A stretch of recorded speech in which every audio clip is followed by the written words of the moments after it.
Republican Congressman Andy Biggs, House Judiciary Committee member, chairman of the House Freedom Caucus. That's new, and congrats on that. Good to see you. Thanks, Harris. First of all, let's start off with Rudy Giuliani. He says first he's got to check with lawyers about that client attorney and executive privilege to make sure that gets worked out, but he's almost certain he'll appear. Yeah, I think Rudy going to appear before the Senate Judiciary Committee is a good thing. I think it's important.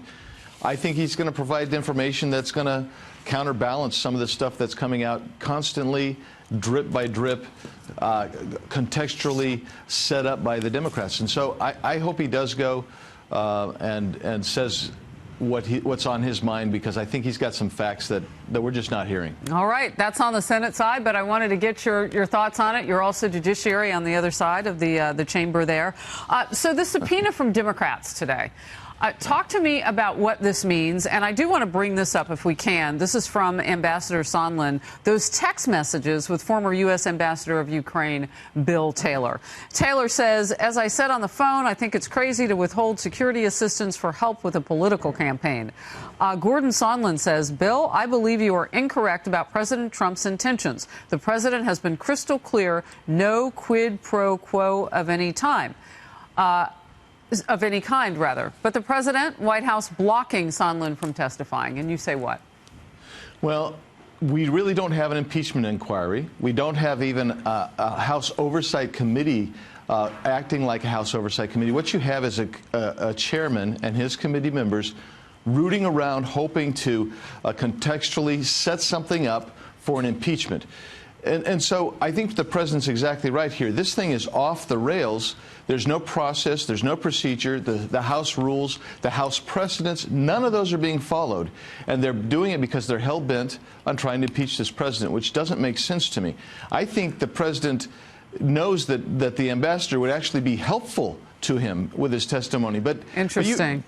But you've got closed-door hearings going on, for Pete's sakes. You know, I want to step in with this nugget of information that we are learning about Ambassador Sunland, and that between those text messages, there were several hours that passed, and sometimes that happens. You can be out to dinner, who knows.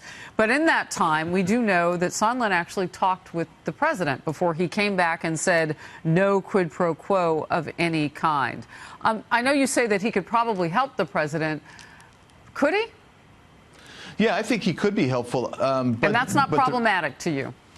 Well, look, not really, and I'll tell you why. If I received some kind of text, I might call the president and say, look, you know, what I know about this is this, and maybe he's confirming it. I don't think that's problematic. I don't think that they believe that this is going to be released and leaked to the whole world, and yet this stuff keeps coming out to the whole world.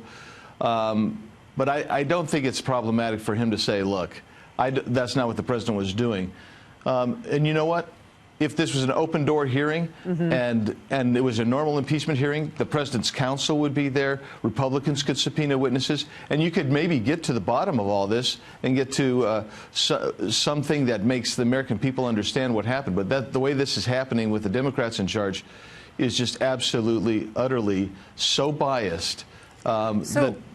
Congressman, do you see us going down that road? I mean, Nancy Pelosi knows that, you know, at some point the president is pushing through a letter that he wants a full impeachment vote, articles of impeachment vote on the House. She may or may not have the votes. Everywhere I'm reading, she's short by at least 8. Do you think we're going in that direction? Do you think we'll get there? And then that way Republicans can subpoena and they can do what they need to do on the other side of the aisle. Well, I think the reason she did the way she did is because she doesn't have the votes.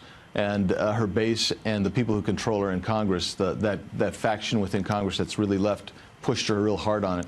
So I think ultimately, though, she's going to keep pushing to get the votes, even though I think she knows it's a huge mistake. And the reality is, if she does, then we get some authority back that they're denying to us if they follow the rules. But they haven't followed them so far. Why would I expect that they would? You know, Congressman, you've introduced a resolution to censor Adam Schiff over his parody reading of President Trump's phone call with the Ukraine president.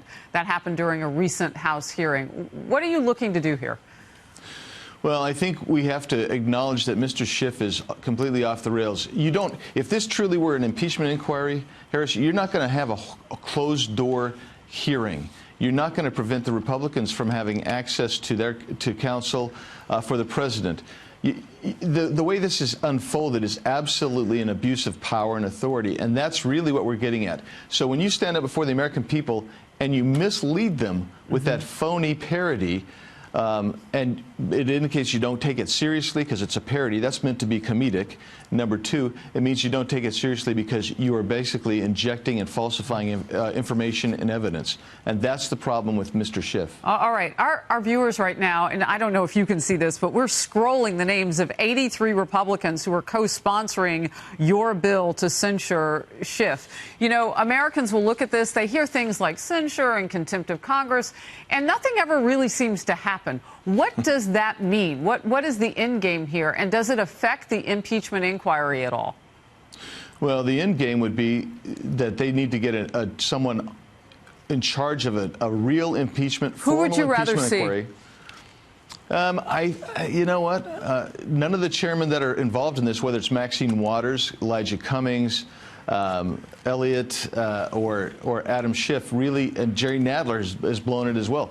They're not fair arbiters. So there's got to be somebody. I believe they're fair arbiters, but they may be younger and inexperienced, and they're not going to put them up to be chairman of a committee like this. Some of the people that came into Congress when I did, they don't have the seniority, so they're not going to get the opportunity. But I think they would be fair arbiters. And I don't want to say any of their names because they'll get thrown under the bus by the left. But I can tell you that there are a couple of them that I think are fair. Oh, that's interesting. Yeah. That's an honest answer. I mean, really, what I kind of expect you to say is, well, I don't want impeachment. I'm not picking anybody. But you gave a really honest answer. And thank you very much. It's always good to see you. Hi to everybody in Arizona.